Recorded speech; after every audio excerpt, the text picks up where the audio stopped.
सभी भक्तों को मेरा प्रणाम, बहुत बहुत धन्यवाद। आप इस चैनल पे आए हैं।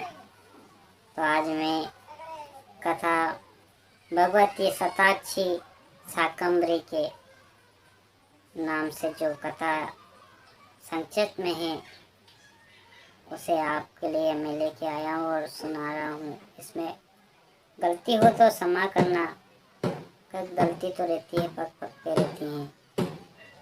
और ये कथा कैसी लगी आप कमेंट कीजिए, और मैं और भी कुछ कथाएं ऐसे लेके आऊँ।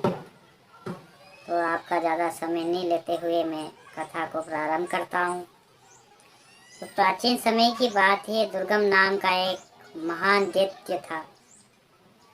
उसका जन्म हिरण्याक्ष कुल में हुआ था तथा उसके पिता का नाम रुरु था।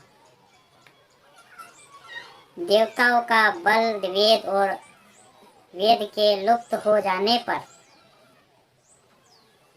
देवता भी नहीं रहे, ऐसा सोचकर दुर्गम ने ब्रह्मा जी से वर पाने की इच्छा से उनकी प्रसन्नता के लिए बड़ी कठोर तपस्या की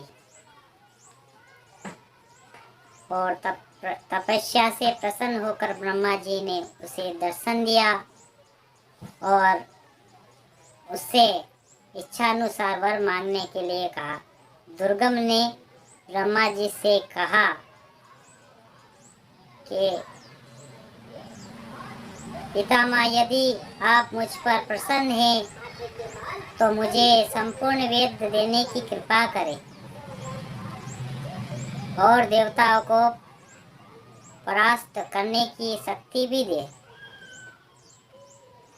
दुर्गम की बात सुनकर चारों वेदों के अधिष्ठान ब्रह्मा जी ऐसा ही हो कहकर अपने लोक चले गए और परिणाम स्वरूप ब्राह्मणों को समस्त वेद विस्मृत हो गए और स्नान, श्राद्ध, ओम, श्रद्धा, यज्ञ और जप आदि वैदिक का क्रियाएं नष्ट हो गई। सारे संसार में घोर अनंत उत्पन्न होने वाले अत्यंत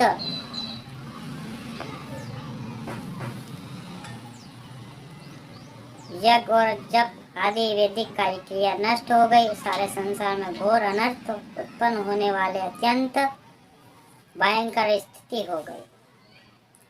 देवताओं को हरि का भाग मिलना बंद हो गया,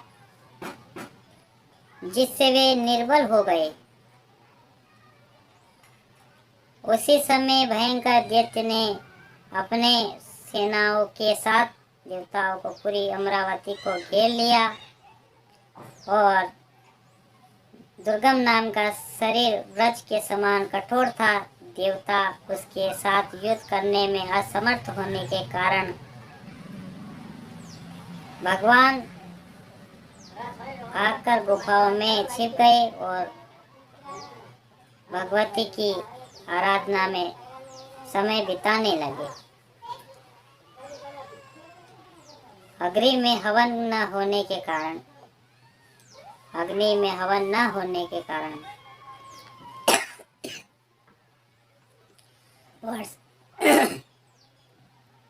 वर्षा बिंदु हो गई, वर्षा बंद हो गई और पृथ्वी पर लोग एक एक करके बूंद के लिए, जल के लिए तरसने लगे और अकाल और अनावृष्टि के कारण लोगों के प्राण संकट में पड़ गए।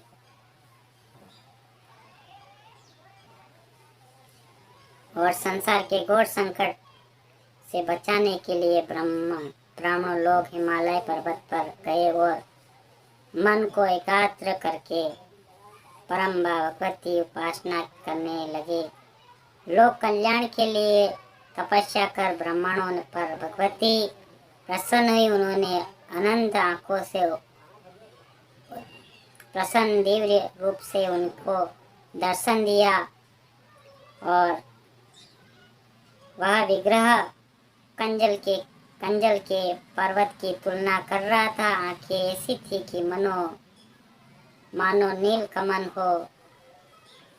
कंधे ऊपरी उठे हुए थे। विशाल वृक्ष स्थल था। हाथों में बाण, कमल के पुष्प, फल और मूल सुशोभित थे। भगवती शाक आदि खाद्य पदार्थ तथा अनंत रस वाले फल ले रहा था। विशाल धनुष देवी की शोभा वृद्धि कर रहा था। संपूर्ण सुंदरता का सारभूत देवी का वह स्वरूप बड़ा कमनीय था। करोड़ों सूर्यों के समान चमकने वाला वह विग्रह करुणा का अथाह समुद्र था। करुणा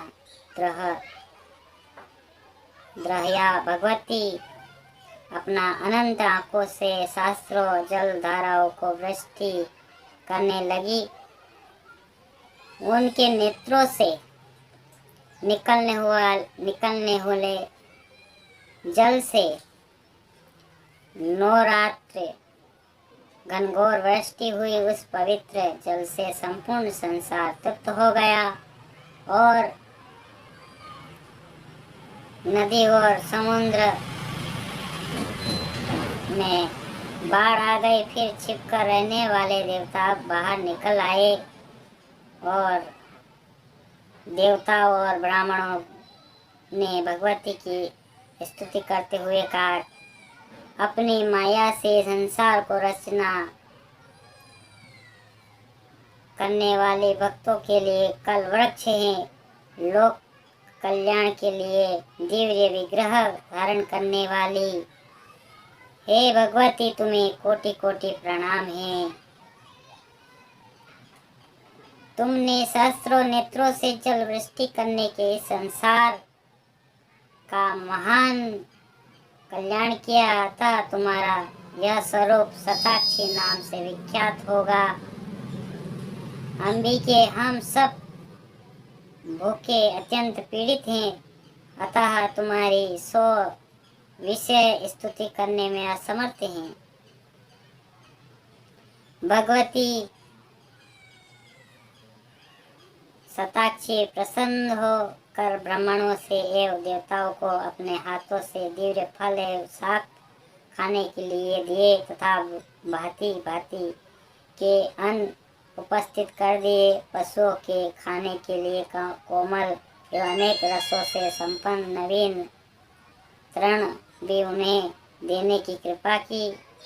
उसी दिन से भगवती एक नाम शाकंभरी भी प्रसिद्ध हुआ और दुर्गम के स्वरूप से भगवती ने वेदों को दुर्गम नाम दैत्य से छीनकर ब्राह्मणों को देने का आश्वासन भी दिया। जय माता दी।